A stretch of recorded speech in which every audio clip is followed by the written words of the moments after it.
વાત અમદાવાદની કરીએ તો અમદાવાદમાં આરોગ્ય વિભાગની તહેવારોને લઈ તપાસ થઈ રહી છે। સતત 6 દિવસ ખાદ્ય પદાર્થ વિક્રેતાઓને ત્યાં તપાસ હાથ ધરવામાં આવી છે। તેમાં ગંદકી અને અખાદ્ય પદાર્થ મળી આવતા દુકાનો સીલ કરી દેવામાં આવી છે। ગજાનન ડેરી, ભગવાનદાસ માવાવાળાની દુકાન સીલ કરવામાં આવી છે। કનેશચંદ્ર માવાવાળા, હરિલાલ માવાવાળાની દુકાન પણ સીલ કરવામાં આવી છે। 7 લાખની કિંમતનો 3411 કિલો માવો, ક્રીમ, પનીર સીઝ કરવામાં આવ્યું છે આરોગ્ય વિભાગ દ્વારા। અને સાથે જ કુલ 454 સ્થળો પર તપાસ કરવામાં આવી અને 148 નમૂના લેવામાં આવ્યા છે। આરોગ્ય વિભાગ દ્વારા 1.5 લાખનો દંડ પણ ફટકારવામાં આવ્યો છે। ત્યારે તહેવારો નજીક આવી રહ્યા છે, મીઠાઈઓનો જે માવો છે તેને આરોગ્ય વિભાગ દ્વારા સીઝ કરવામાં આવ્યો છે, કેમ કે તમામ અખાદ્ય જથ્થો પકડાઈ આવ્યો છે।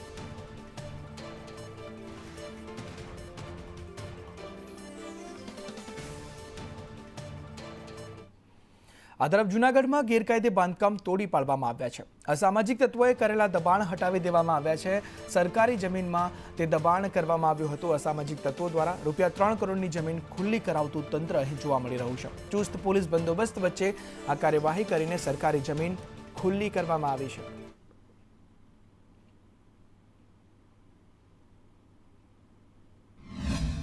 લગભગ અલગ અલગ જગ્યાએ 7 થી 8 લોકેશન અમે આઈડેન્ટિફાઈ કર્યા છે।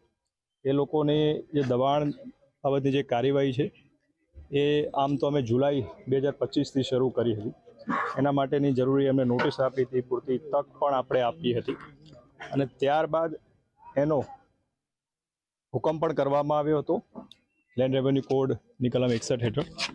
ત્યારબાદ એને નોટિસ આપી અને જે કબજો છે એ ખાલી કરવા માટે પણ જણાવ્યું હતું, પરંતુ એ લોકોએ કબજો ખાલી ન કરતા આજે એ દબાણ દૂર કરવાની કાર્યવાહી સંપૂર્ણ પોલીસ પ્રોટેક્શન સાથે અમે શરૂ કરી છે। અમદાવાદના વિરમગામમાં મેગા ડિમોલિશન હાથ ધરવામાં આવ્યું છે। વિરમગામના થોરી થાંભા ગામે ડિમોલિશન કરવામાં આવ્યું। તેમાં ગેરકાયદે રહેણાંક કોમર્શિયલ બાંધકામ દૂર કરવામાં આવ્યા છે। થોરી થાંભા, લીયા, વાંસવા ગામનો રોડ મંજૂર થયો છે, ત્યારે રસ્તાને અડચણરૂપ 100 થી વધુ બાંધકામ જે છે તેને તોડી પાડવામાં આવ્યા છે અને આ કામગીરી પોલીસના ચુસ્ત બંદોબસ્ત વચ્ચે કરવામાં આવી છે। મુબારક લીયા વાસવા વાળો રોડ, એટલે જેના માટે આપણે બંને સાઈડના જે પણ દબાણો હતા તળાવની પાળવાળા અને આપણા એક સાઈડ ગામતળ હતી, એટલે ત્યાં આગાડીના જે પણ દબાણો છે એમને આપણે 3 નોટિસ આપેલી હતી અને એમને કીધેલું હતું તોડવા માટે અને ગામ પણ સહકાર પૂરેપૂરો આપે છે। એ લોકોએ સ્વેચ્છાથી તોડવાનું ચાલુ કરી દીધેલું છે અને બાકીના જે થોડા પાકા સ્ટ્રક્ચરો છે અને જાડી દિવાલો છે એ આપણે આરએનબીની જોડે રહીને જેસીબીના મારફતે તોડાવડાવીએ છીએ। નવસારીમાં પોલીસ કોન્સ્ટેબલ લાંચ લેતા ઝડપાયો છે। ખેરગામ પોલીસ સ્ટેશનનો કોન્સ્ટેબલ ઝડપાઈ આવ્યો છે। સર્વેલન્સ સ્ટાફના કોન્સ્ટેબલ દિવ્યેશ પટેલની ધરપકડ કરવામાં આવી છે, કારણ કે દારૂના ગુનામાં માર ન મારવા માટે ₹1 લાખની લાંચ માંગી હતી। એસીબીએ છટકું ગોઠવીને આરોપીને રંગે હાથ ઝડપી પાડ્યો।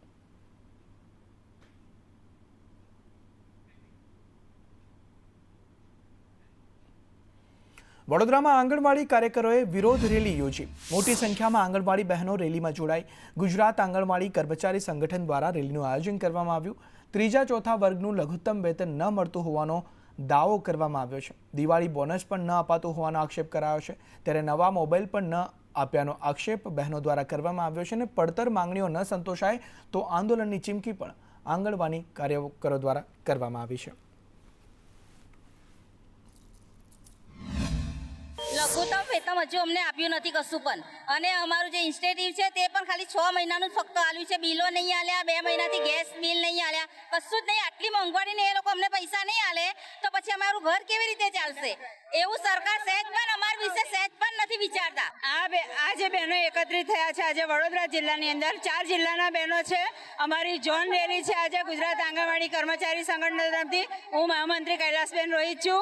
અમારી બહેનો આજે વડોદરાની અંદર ભેગી થઈ છે એટલા માટે કે હાઈકોર્ટે હુકમ કરેલો છે કે આંગણવાડી વર્કરને 24,800, હેલ્પર બેનને 20,300 જે લઘુત્તમ વેતન ચૂકવવાનો આદેશ છે તેનો સરકાર અમલ કરતી નથી। અમારે 6 મહિનાથી બિલો નથી મળ્યા અમને, અને હાઈકોર્ટે 2 વખત હુકમ કર્યો, તેમ છતાં સરકારે અમને પગાર વધારો આપ્યો નથી। અને અત્યારે દિવાળીનો સમય છે, અને કામગીરીમાં વધારો થઈ રહ્યો છે।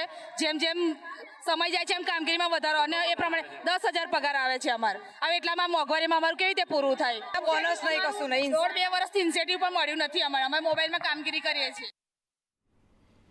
સુરતની VNSGUમાં એબીવીપીએ વિરોધ નોંધાવ્યો છે.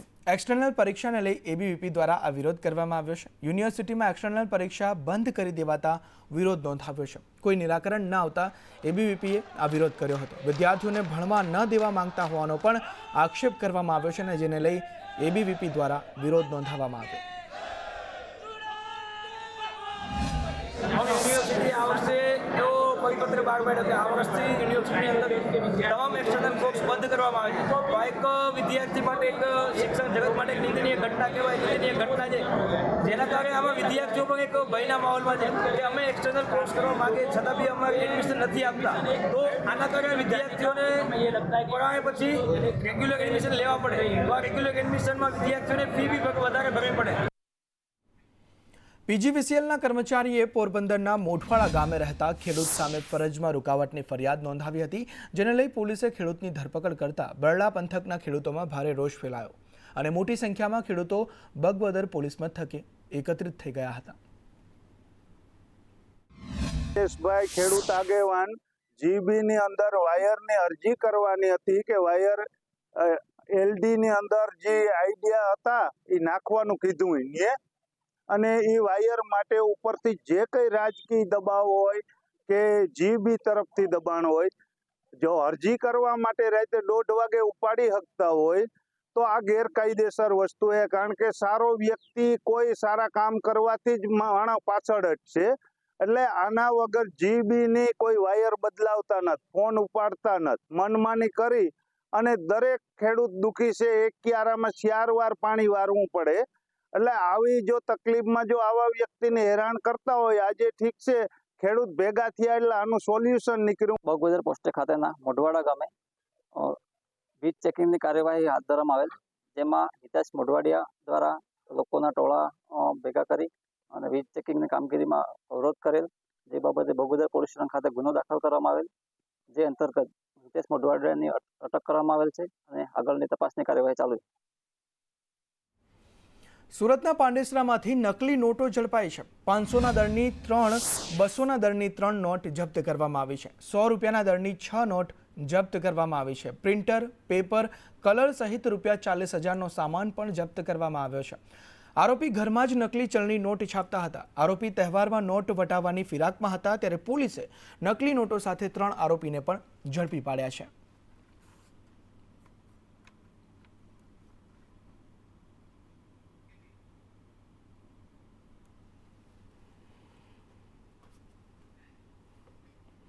આ તરફ જામનગરમાં ઈદના જુલુસ દરમિયાન કોમી વૈમનસ્ય ફેલાય તેવા નારા લગાવ્યાને વિડીયો વાયરલ થયો હતો. આ વિવાદિત પોસ્ટ મામલે મોહસિન ખાન, સલીમ ખાન પઠાણ, બિલાલ હાસમ નોઈડા, ઇમરાન સિદ્દીક કુરેશી, યુનુસ હારૂન કુરેશી, સાહિલ નોઈડા, અલ્તાફ શેખ અને સાહિલ બાઉદ્દીન બેલીમ સામે પોલીસે નામજોગ ફરિયાદ નોંધી હતી. આ ઇસમોને પોલીસે દરબારગઢ વિસ્તારમાંથી ઝડપી લઈ રિમાન્ડ મેળવવાની તજવીજ હાથ ધરી છે.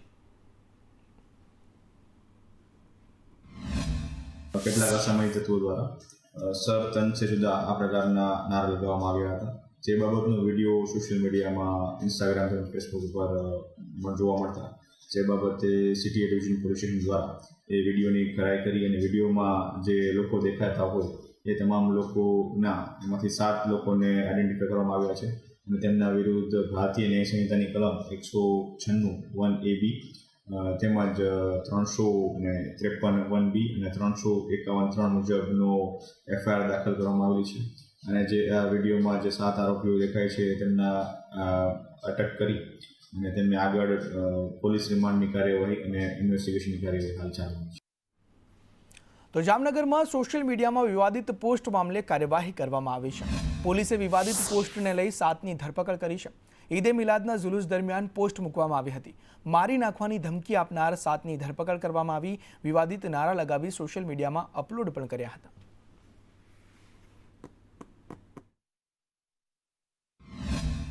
જામનગર સિટી એ ડિવિઝન પોલીસ સ્ટેશન વિસ્તારમાં દરબારગઢ એરિયામાં ગઈ 11મી ઈદે મિલાદ જુલુસ દરમિયાન કેટલાક અસામાજિક તત્વો દ્વારા સર તન સે જુદા આ પ્રકારના નારા લગાવવામાં આવ્યા હતા, જે બાબતનો વિડીયો સોશિયલ મીડિયામાં, ઇન્સ્ટાગ્રામ અને ફેસબુક ઉપર જોવા મળતા, જે બાબતે સિટી એ ડિવિઝન પોલીસ સ્ટેશન દ્વારા એ વિડીયોની ખરાઈ કરી અને વિડીયોમાં જે લોકો દેખાતા હોય એ તમામ લોકોના એમાંથી 7 લોકોને આઈડેન્ટિફાઈ કરવામાં આવ્યા છે અને તેમના વિરુદ્ધ ભારતીય ન્યાય સંહિતાની કલમ 196(1) AB તેમજ 353(1) B અને 351(3) મુજબનો FIR દાખલ કરવામાં આવેલી છે.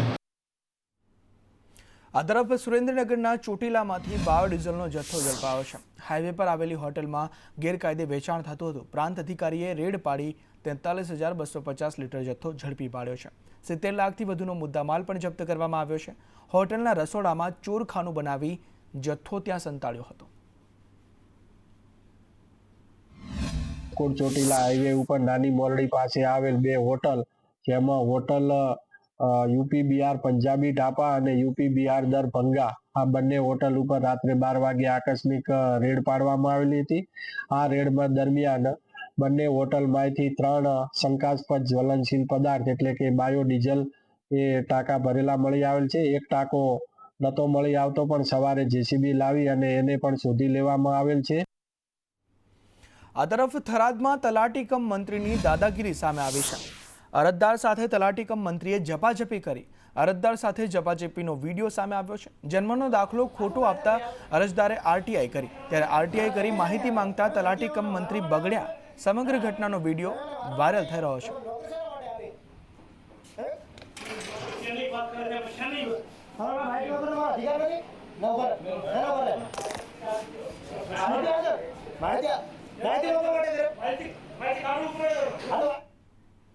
ઉપલેટા પાલિકામાં ભાજપના સદસ્યોએ ઇલેક્ટ્રિક સામાનની ખરીદીમાં ભ્રષ્ટાચાર થયો હોવાના આક્ષેપ કરતા ખળભળાટ મચ્યો છે. 8 લાખનો માલ 20 લાખમાં ખરીદી કરી 12 લાખ રૂપિયાનો ભ્રષ્ટાચાર થયો હોવાના આક્ષેપ સાથે શાસક પક્ષના સદસ્યો અને વિપક્ષ ચીફ ઓફિસર લેખિત વાંધાઓ રજૂ કરતા રાજકારણમાં ગરમાવો આવ્યો છે. તો બીજી તરફ નગરપાલિકાના પ્રમુખે તમામ આક્ષેપો ફગાવી દીધા. આ LED સ્ટ્રીટ લાઇટમાં બહુ મોટો ભ્રષ્ટાચાર થયેલો છે. એક લાઇટની કિંમત 1980 રૂપિયામાં નગરપાલિકા દ્વારા ખરીદી કરવામાં આવી છે. બજારમાં અને માર્કેટમાં લાઇટની કિંમત 800-850 રૂપિયા જ છે. એટલે આની અંદરમાં બહુ મોટો ભ્રષ્ટાચાર છે. એમાં એવું છે કે અમે જનરલ બોર્ડમાં સ્ટ્રીટ લાઇટ માટે ભંડોળ ફાળવેલું, ત્યારબાદ જે પ્રોસિજર કરવાની હોય એ લોકોએ કેવી રીતે પ્રોસિજર કરી મને ખબર નથી, પણ જનરલ બોર્ડની અપેક્ષાએ એ લોકોએ ખરીદી કરેલ છે. એક અઠવાડિયા પહેલાં અમારી પાસે કેટલીક વિગતો આવી કે નગરપાલિકાએ સ્ટ્રીટ લાઇટ ખરીદી કરી છે અને આમાં મોટો ભ્રષ્ટાચાર કર્યો છે. આ બાબતના અમને સમાચાર મળતા અમે વિરોધ પક્ષમાં હોઈએ આ અંગેની તપાસ કરતા જેમમાંથી ખરીદી કર્યાનું બહાર આવેલ છે અને આ અંગે ઊંડા ઉતરતા જેમમાં જે ભાવ દીધા છે સ્ટ્રીટ લાઇટ ખરીદીના એ 3 ગણા ભાવ દીધા છે અને ભ્રષ્ટાચાર થયો છે. આ સમાચાર સાવ પાયો વિહોણા છે. આ લાઇટ, કેબલ, કાપડા મળી કુલ રૂપિયા 19,850,000 ખરીદી કરેલ છે. આ ખરીદી સરકારશ્રીના GM ના પોર્ટલના ભાવ મુજબ કરેલ છે. SOR થી પણ નીચા ભાવ આપણે એનાથી કરેલ છે. એટલે આમાં કોઈ કાંઈ ભ્રષ્ટાચાર થયેલો જ નથી. જૂનાગઢમાં રોડ રસ્તા ખખડધજ હાલતમાં હોવાથી કોંગ્રેસે સહી ઝુંબેશ હાથ ધરી છે. શહેરના ખરાબ રસ્તાઓને લઈ કોંગ્રેસે 20,000 સહી એકત્રિત કરવા ઝુંબેશની શરૂઆત કરી છે. માત્ર અડધા કલાકમાં જ 1,000થી વધુ લોકો સ્વયંભૂ રીતે સહી ઝુંબેશમાં જોડાયા, જે પ્રજાના રોષ અને સહકારને દર્શાવે છે. જૂનાગઢમાં અત્યારે જે રસ્તાની કફોડી હાલત છે, આના નિરાકરણ માટે જૂનાગઢ શહેર કોંગ્રેસ સમિતિ દ્વારા 20,000 સહી એકત્રિત કરવાનો ઝુંબેશ આજથી અમે શરૂઆત કરી છે. આજે અડધો કલાકથી જ હજુ અમે કેમ્પ ચાલુ કર્યો, પણ 1000 ઉપર અત્યારે લોકોએ સ્વયંભૂ સહી ઝુંબેશમાં જોડાયા છે. 11 તારીખથી લઈ અને 14 તારીખ સુધી અમારું આ સહી ઝુંબેશ ચાલવાનું છે. 15મી તારીખે 20,000 કે એનાથી વધારે સહીઓ એકત્રિત કરી અને કમિશનરશ્રીને આવેદનપત્ર સુપ્રત કરવાનું છે. વાવ-થરાદ જિલ્લાના અનેક સ્થાનો પર વરસાદના 1 મહિના પછી પણ પાણી ઓસર્યા નથી. લેડાઉ ગામના દ્રશ્યોમાં જોઈ શકો છો કે આ તાજેતરમાં પડેલા વરસાદના દ્રશ્યો નથી, પરંતુ 1 મહિના પહેલા પડેલા ભારે વરસાદ બાદના દ્રશ્યો છે. ગામમાં નવી શાળાનું બિલ્ડિંગ પાણીમાં ગરકાવ થતાં સરકારના કરોડો રૂપિયા પાણીમાં ગયા છે. ગામના તળાવની પાળ તોડી શાળાનું બાંધકામ શરૂ કરવામાં આવ્યું છે, જેના કારણે આસપાસના ખેતરો સહિતના વિસ્તારમાં પાણી ભરાતા ખેડૂતો અને ગ્રામજનોની હાલત વધુ કફોડી બની ગઈ છે. મસણીયામાં ધબરાતું છે નહીં, 2 મોત થઈ ગયા છે, પણ ક્યાં આવું ક્યાંય ધબરાયું છે નહીં. શ્યામલ નવો તો ધબરાતો નથી. લેડાઉ ગામમાં નવી સ્કૂલ બનેલી છે એક, અને સ્કૂલ જોતા પાણી ભરાયેલું જ છે. હજી સ્કૂલની ચાલુ બી નથી કરેલી ને આઈકને આ બાળકો કેવી રીતે ભણવા આવશે? મકાન અમારે પણ વળી ગયું, ધોન બીજું ભરે તો મારે 8 બોરી બારે અને ધીરો 20 બોરી પાણીમાં જ પડ્યું છે. અમદાવાદમાં દિવાળીને લઈ સુરક્ષા માટે પોલીસે વિશેષ આયોજન કર્યું છે, જેમાં ડીસીપી ઝોન 5એ આંગળીયા પેઢી તેમજ ડાયમંડ એસોસિએશનના વેપારીઓ સાથે બેઠક યોજી હતી. દિવાળીના તહેવાર દરમિયાન ચોરી, લૂંટ જેવા બનાવોને અટકાવવા પોલીસે વ્યાપક આયોજન કર્યું છે. બેઠકમાં વેપારીઓને ગુનાહિત પ્રવૃત્તિઓને રોકવા માટે સીસીટીવી કેમેરા અને રોકડ, સોનાના ઘરેણાં અને ડાયમંડની હેરાફેરીમાં સાવચેતી રાખવા સૂચના આપી. આ સાથે વેપારીઓને સ્થાનિક પોલીસના ફોન નંબર પણ આપવામાં આવ્યા છે. દિવાળીનો ટાઈમ આવી રહ્યો છે, તો અમારા માલની જે હેરાફેરી, અમારે માણેક ચોકથી માલ અમે જે લાવીએ એ તમને તકલીફ એની ના પડે, એના માટે તમારે કે બિલ એનું તમારે કે સાથે રાખવું કે જરૂરી છે, એવું સાહેબે અમને એનું જણાવ્યું. અને એના સિવાય તમને બીજું કોઈ બી તકલીફ તમારે એની પડે તો અમારા નજીકના જે પોલીસ સ્ટેશન પડતું હોય એના પીઆઈનો અમને નંબર આપે છે, એનો અમને કોન્ટેક્ટ કરવા એનું જણાવ્યું છે. દિવાળીની સુંદાને જે દિવાળીના આગળના 3-4 દિવસ હોય છે એ દરમિયાન જ્વેલરીની દુકાનમાં ખૂબ જ મોટી સંખ્યામાં લોકો ખરીદી માટે કરવા માટે આવતા હોય છે, અને તેમજ આંગળીયા પેઢી દ્વારા બી મોટા પાયે કેશની હેરફેર કરવામાં આવે છે. આ બાબતે મેં તમામ વેપારીઓને જરૂરી સૂચનાઓ આપી છે કે જેથી કોઈ અનિચ્છનીય બનાવ ના બને. ખાસ કરીને જે પણ જ્વેલર્સની દુકાન છે, દુકાનમાં પહેલાં તો અમે સીસીટીવી કેમેરા બાબતે કહેલું છે કે ભાઈ તમામના સીસીટીવી કેમેરા વર્કિંગ કન્ડિશનમાં હોય, એ લોકોનો પૂરતો બેકઅપ હોય. એ ઉપરાંત એ લોકોની દુકાનમાં જેટલી દુકાનની કેપેસિટી છે અથવા જેટલા સેલ્સમેન છે એ પ્રમાણે કસ્ટમરને અંદર આવવા દે. અમદાવાદ ફાયર વિભાગ હવે ડિજિટલ બનશે. ફાયર કે બચાવ કામમાં ઝડપથી મદદ મોકલી શકાય એ માટે ફાયર વિભાગ SOS એપ્લિકેશનનો ઉપયોગ કરશે, જેમાં એપની મદદથી ઘટના સ્થળે પહોંચવામાં લાગતો સમય સરેરાશ 20 મિનિટથી ઘટાડીને 10થી 15 કરાશે. અને આ એપ્લિકેશન મારફતે ઘટના સ્થળે ફાયર બ્રિગેડ પહોંચાડવા માટે હવે સરનામું સમજાવવાની જરૂર નહીં પડે. ફાયર વિભાગે એપ્લિકેશન પાયલોટ ધોરણે શરૂ કરી છે, જેમાં 40 જેટલા ટ્રાયલ સફળ રહ્યા છે. એટલે અમે એ સમયને રિડ્યુસ કરવા માટે એપ્લિકેશન બનાવી છે કે સપોઝ જ્યારે પણ કોઈ ફાયર ઇન્સિડન્ટ ઊભું થાય અને તમે એ જગ્યાએ એને પ્રેસ કરો તો ફર્સ્ટ રિસ્પોન્ડિંગ ઇન્ફોર્મેશન જે છે તે ટ્રાફિકના નહીં, ફાયરના મેઇન કંટ્રોલ રૂમમાં એ ઇન્ફોર્મેશન જાય, ત્યાં એ પ્રોસેસ થાય. ત્યાંથી એ ઇન્ફોર્મેશન જે રિસ્પોન્ડિંગ એરિયા અને રિસ્પોન્ડિંગ નિયરેસ્ટ ફાયર સ્ટેશન હોય ત્યાં એ ઇન્ફોર્મેશન સર્ક્યુલેટ કરવામાં આવે અને ત્યાંથી એ એમને ઇમિડિયેટલી મૂવ કરી શકે. SOS જે છે ઇમરજન્સી રિસ્પોન્સ એપ્લિકેશન છે, નજીકના ફાયર સ્ટેશનને ઇન્ફોર્મ થશે કે આ જગ્યાએ આગ લાગી છે, આ એરિયામાં આગ લાગી છે, જેથી નજીકના ફાયર સ્ટેશનથી emergency responder vehicles, fire fighting rescue વ્હીકલ્સની સાથે ટીમ આવીને ફાયર ફાઇટિંગ રેસ્ક્યુ ઓપરેશન કરશે. એ રીતનો પર્પઝ છે. આ તરફ રાજકોટમાં વિકાસ સપ્તાહ અંતર્ગત કાર્યક્રમ 194 કરોડના વિકાસ કાર્યોનું CMએ ખાતમુહૂર્ત કર્યું. શ્રેષ્ઠ કામગીરી માટે ગ્રામ પંચાયત, સરકારી સંસ્થાઓનું સન્માન કરવામાં આવ્યું. માર્ગ અને મકાન વિભાગના વિકાસ કાર્યોનું ખાતમુહૂર્ત કરવામાં આવ્યું. રાજકોટ મહાનગરપાલિકાના પણ વિકાસ કાર્યોનું ખાતમુહૂર્ત કરવામાં આવ્યું. ઉપલેટા નગરપાલિકાના વિકાસ કાર્યોનું ખાતમુહૂર્ત તો વિકસિત ગામ વિકસિત ગુજરાત અંતર્ગત કાર્યક્રમ યોજાયું.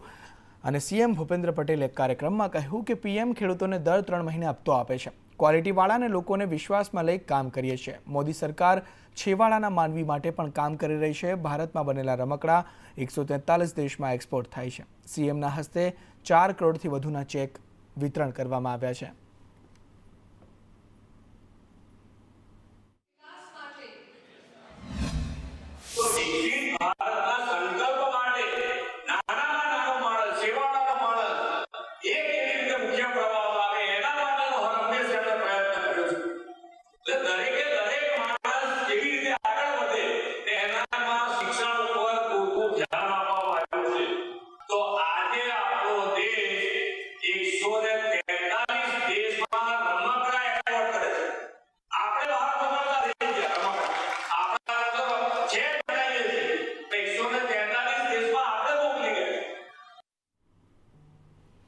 વડાપ્રધાન મોદીના રાષ્ટ્ર પ્રથમ ના ભાવને ઉજાગર કરતી રોમાંચક કહાની મેરા દેશ પહેલે the untold story of Shri Narendra મોદીનો ગુજરાતમાં સૌપ્રથમ ભવ્ય શો ગાંધીનગરમાં યોજાયો હતો.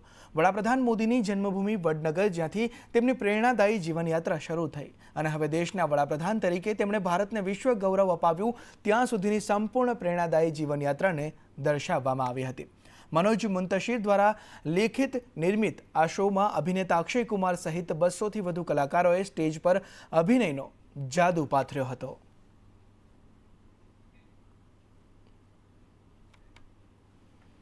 ગુજરાત વિદ્યાપીઠમાં 71મો પદવીદાન સમારોહ યોજાયો. રાષ્ટ્રપતિ દ્રૌપદી મુર્મુ સમારોહમાં હાજર રહ્યા. સીએમ ભૂપેન્દ્ર પટેલ, રાજ્યપાલ સહિતના વ્યક્તિઓ હાજર રહ્યા. વિદ્યાપીઠના ઇતિહાસમાં પ્રથમ વખત સીએમ હાજર રહ્યા. 719 વિદ્યાર્થીને પદવી, 9 વિદ્યાર્થીને ચંદ્રક એનાયત કરવામાં આવ્યા. 60 પીએચડી ધારકોને પણ પદવી એનાયત કરવામાં આવી. સમારોહમાં રાષ્ટ્રપતિ દ્રૌપદી મુર્મુએ સંબોધન કરતા પદવી મેળવનાર સૌને અભિનંદન. પદવી એનાયત કરવી એ પૌરાણિક પરંપરા છે. ગુજરાત વિદ્યાપીઠના વિદ્યાર્થીઓ ખાસ છે. વિદ્યાપીઠના વિદ્યાર્થી સ્વચ્છતા, શિસ્તતાના આગ્રહી છે. ગાંધીજીના કાર્યસ્થળે આવીને મને આનંદ થયો. બાપુજીના સ્મરણથી પ્રસન્નતા અનુભવી રહીશું તેવું રાષ્ટ્રપતિ દ્રૌપદી મુર્મુ દ્વારા સંબોધન કરવામાં આવ્યું છે.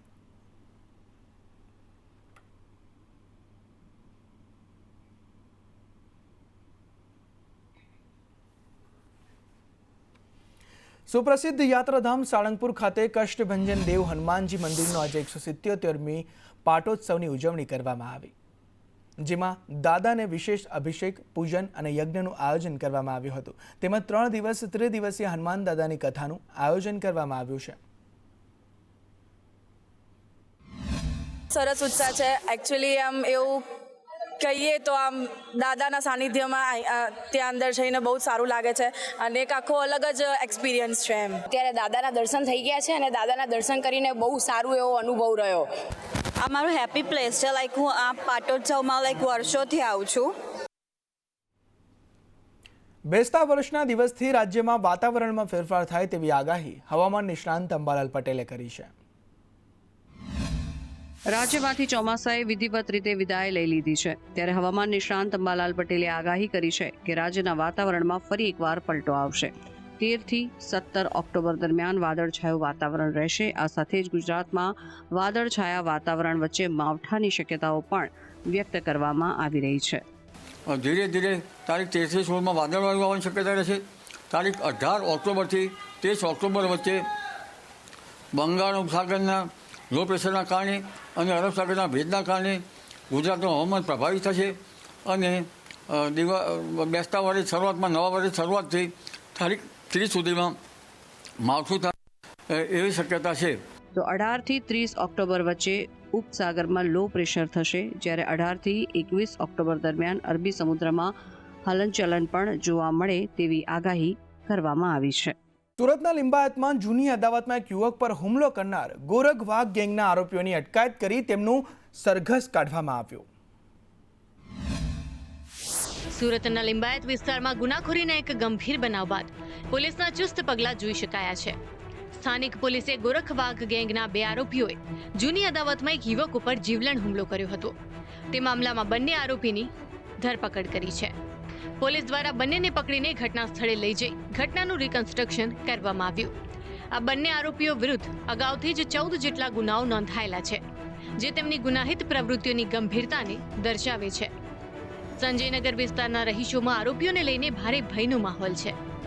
પોલીસ દ્વારા આરોપીઓનું સરઘસ કાઢી સ્થાનિકોમાં વિશ્વાસ જગાવવાનો પણ પ્રયાસ કરાયો. ગોરખવાગ ગેંગનું સતત વધી રહેલો પ્રભાવ અને તેને રોકવા માટે પોલીસે કડક કાર્યવાહી હાથ ધરી છે. સ્થાનિક લોકો પોલીસ હજુ પણ વધુ સઘન કાર્યવાહી કરે તેવી માંગ કરી રહ્યા છે.